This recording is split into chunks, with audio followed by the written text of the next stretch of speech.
22 amazing facts about He-Man and the masters of universe. ये सुनते या पढ़ते ही सबसे पहले आपके दिमाग में क्या आता है? सुनहरे बालों वाला एक बलशाली योद्धा, नीले रंग से रंगा हुआ एक कंकाल जिसकी हंसी और आवाज ही काफी थी उसकी पहचान के लिए, एक डरपोक शेर, या फिर intro theme by the power of Grayskull, I have the power, Cringer became a mighty battle cat and I became He-Man, the powerful man in the universe, He-Man. जिसने अपना बचपन 80 और 90 के दशक में जिया है, सिर्फ वही समझ सकता है। दोस्तों कमेंट करके जरूर बताना। 2021 में 80 के दशक का ये ही-मैन फिर से लौट आया है एक एनिमेटेड मूवी में, जो कि मार्च में रिलीज हो जानी चाहिए थी लेकिन हो नहीं पाई। नेटफ्लिक्स ने इसके ट्रेलर को रिलीज किया है। क्या आपने देखा है? नीचे कमेंट करके जरूर बताएं कि आपको ट्रेलर कैसा लगा। उस जमाने में सोशल मीडिया या इंटरनेट नहीं था, लेकिन आज है, इसलिए कुछ तथ्य या फैक्ट्स जो आप शायद ये एनिमेशन सीरीज के बारे में नहीं जानते होंगे वो इस वीडियो के बाद जान जाएंगे। जैसे ही-मैन का जन्म कैसे हुआ और उसके पीछे की कहानी क्या है, कितना कमाया, कब तक इसका क्रेज रहा और फिर क्या हुआ ही-मैन का, जैसे और भी कई इंटरेस्टिंग फैक्ट्स। कुछ फैक्ट्स तो आपको हैरान कर देंगे, इसलिए इस वीडियो को पूरा जरूर देखें।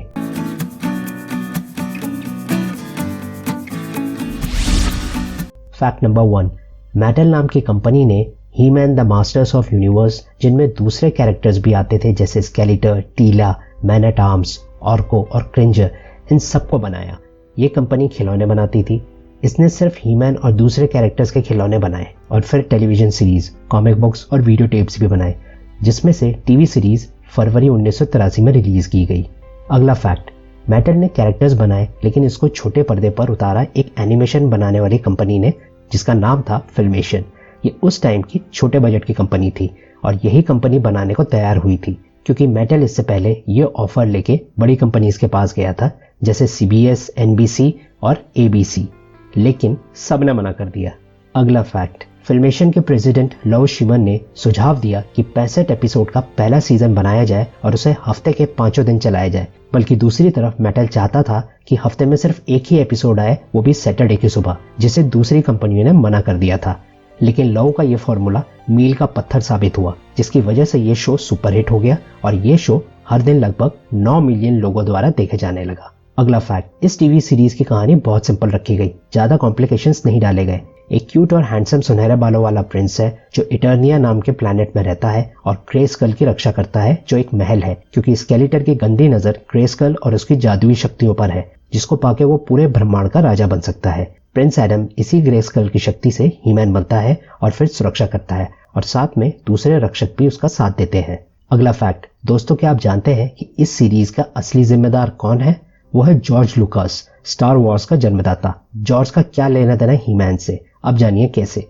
मेटल के CEO रे वैगनर जॉर्ज से मिलने गए और कहा कि वो स्टार वॉर्स के कैरेक्टर्स पर टॉयज का प्रोडक्शन करना चाहते हैं, लेकिन स्टार वॉर्स तब तक जबरदस्त हिट हो चुका था, इसलिए जॉर्ज ने इसके लाइसेंस के लिए बहुत बड़ी फीस की डिमांड रखी, जो थी लगभग $750,000, जो आज के हिसाब से 5.5 करोड़ होते हैं, जो उस टाइम के हिसाब से बहुत थे। इसलिए रे ने ऑफर छोड़ दिया और फिर सोचा कि वो भी इसके कंपटीशन में कुछ नया उतारेंगे, और शुरुआत हो चुकी थी। अगला fact, toy designer Mark Taylor ने बताया कि ही-मैन का पहला डिजाइन क्रो-मैग्नॉन और वाइकिंग्स के लुक का कॉम्बो था, जो काफी खतरनाक दिखता था। मेटल ने यह डिजाइन रिजेक्ट कर दिया, ये कह के कि ये च्यूबेका जैसा दिखता है, जो स्टार वॉर्स का एक कैरेक्टर था। अगला फैक्ट, सबसे बड़ा रोड़ा अभी आना बाकी था, जो आया कोनान द बारबेरियंस मेकर्स की तरफ से। हुआ ये कि अफवाह फैली कि ही-मैन का कैरेक्टर कोनान से इंस्पायर्ड है, और अफवाह की माने तो मेटल के पास लाइसेंस एग्रीमेंट था कि वो 1982 की कोनान मूवी के एक्शन कैरेक्टर्स के टॉय बना सकता था, जिसमें आर्नोल्ड श्वार्ज़नेगर ने काम किया था। लेकिन इसके लिए मना किया गया क्योंकि इसमें न्यूडिटी और हिंसा थी, जो बच्चों पर बुरा असर डालती। हालांकि फिल्म 1982 में आई थी और ही-मैन का कैरेक्टर 1980 में रेडी किया जा चुका था, लेकिन कोनान प्रॉपर्टीज इंटरनेशनल ने फिर भी मेटल को सू किया, ये कह के कि टॉयज फिल्म से पहले ही मार्केट में आ चुके थे और मेटल का यूनिवर्सल के संग कोई एग्रीमेंट नहीं था जिसने कोनान मूवी बनाई थी। लेकिन आखिर में मेटल केस जीत गया और He-Man and the masters of universe पर अपना पूरा कॉपीराइट क्लेम कर लिया। अगला फैक्ट, सितंबर 1983 में ये पहली बार टेलीविजन और लोगों की जिंदगी में आया था और 1985 तक चला, जिसके 2 सीजन्स थे और हर सीजन में 65 एपिसोड्स थे। अगला फैक्ट, कई सालों में ऐसा पहली बार हुआ था कि एक मस्कुलर सुपर हीरो आया था जो लोगों को मार भी सकता था। उसके पास एक बड़ी तलवार भी थी, तो इसका मतलब उसने तलवार से सबको काट दिया? नहीं, ऐसा कुछ नहीं हुआ। तलवार का इस्तेमाल ही मैन ने पावर पाने के लिए, पत्थर को तोड़ने के लिए जैसे चीजों में इस्तेमाल किया, और इतना बलशाली होने के बावजूद कभी किसी को घुसा या लात नहीं मारी, बल्कि लोगों को जकड़ के और उठा के फेंका। इस सीरीज में लड़ाई एक रेसलिंग की तरह होती थी।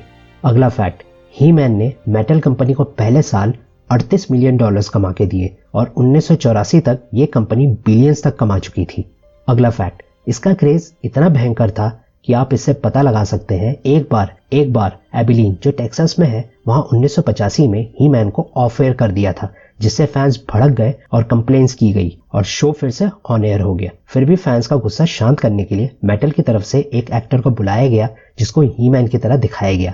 फिर उसे जल्दी ही भगाना पड़ा क्योंकि 8000 बच्चों ने उसे घेर लिया था और ऑर्गेनाइजर्स का पसीना निकाल दिया था।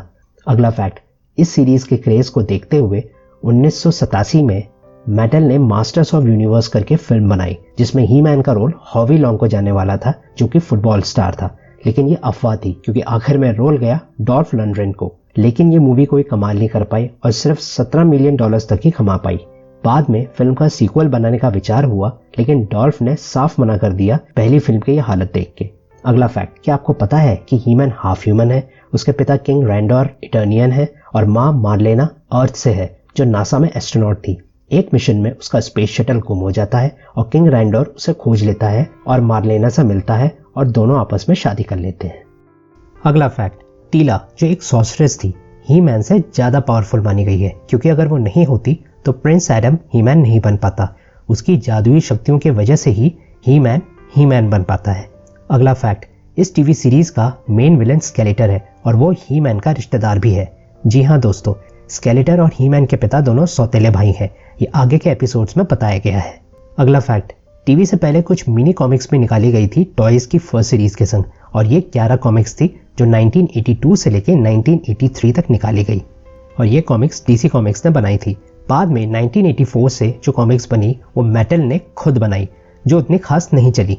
क्या आपको पता है, जब डीसी कॉमिक्स बनाता था तो उसका आर्टिस्ट मार्क टेक्सीरिया था, जिसने घोस्ट राइडर की कॉमिक्स बनाई है। अगला फैक्ट है, ही मैन की सीरीज ने कई क्रिएटर्स की जिंदगी बदल डाली और तरक्की के नए दरवाजे खोल दिए। इनमें से कुछ नाम है पॉल डिनी, ब्रूस टिम और जे माइकल स्ट्रेजिंस्की। अगला फैक्ट, हालांकि इनकी film masters of universe flop थी, फिर भी हिम्मत करके एक सीक्वल बनाने की तैयारी की और साथ में लाइव एक्शन स्पाइडरमैन की मूवी भी। लेकिन दोनों ही मूवी किसी फाइनेंशियल प्रॉब्लम्स की वजह से नहीं बन पाई। अगला फैक्ट, जैसे कि आपको पहले बताया कि ही मैन टीवी सीरीज से पहले टॉयज आए थे मार्केट में, जिसे मेटल कंपनी ने 1981 में बनाया था।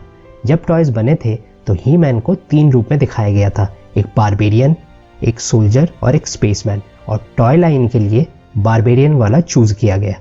अगला फैक्ट, 1987 में मेटल ने एक कॉन्टेस्ट ऑर्गेनाइज किया था जिसके विनर को मूवी में रोल दिया जाएगा।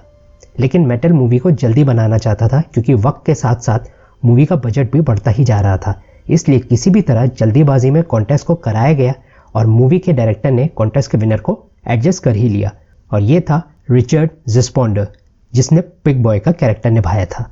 अगला फैक्ट, 1996 में इस टीवी सीरीज का सीक्वल बनाने की कोशिश हुई जिसमें ही मैन और टीला इटर्निया के किंग और क्वीन बन चुके हैं, और वो एक बच्चा अडॉप्ट कर लेते हैं जो शीरा का होता है और उसे अपना बेटा बना लेते हैं, और बच्चे का नाम होता है हीरो। लेकिन ऐसा हो नहीं पाया। अगला फैक्ट, 2021 में जो मूवी आने वाली है वो पहली मूवी की सीक्वल है, और डॉल्फ लंडग्रेन चाहते थे कि क्रिस हेम्सवर्थ ही मैन का रोल प्ले करे, लेकिन क्रिस ने मना कर दिया, ये कह के कि ही मैन का कैरेक्टर थॉर से मिलता जुलता है। दोस्तों, एक इंटरेस्टिंग बात बताऊं, जब मैंने पहली बार थॉर मूवी देखी थी तो मुझे भी ही मैन की ही याद आई थी। आप इमेजिन करें, हैमर की जगह सोल्ड, चाचा की जगह भाई, और सिंहासन हथियाने की कोशिश पावर के लिए। आपको क्या लगता है दोस्तों? नीचे कमेंट करके जरूर बताइएगा। दोस्तों, ही मैन के कई वीडियो गेम सीरीज भी निकले जो काफी पॉपुलर रहे। क्या आपने खेले हैं? और आपको इस टीवी सीरीज में सबसे अच्छा कैरेक्टर कौन सा लगता था? उस वक्त की कुछ यादें नीचे कमेंट करके जरूर शेयर करें, और वीडियो आपको अगर अच्छा लगा तो लाइक और शेयर करें, और चैनल को सब्सक्राइब करें और बेल आइकन प्रेस करके ऑल पर क्लिक करें। Thank you.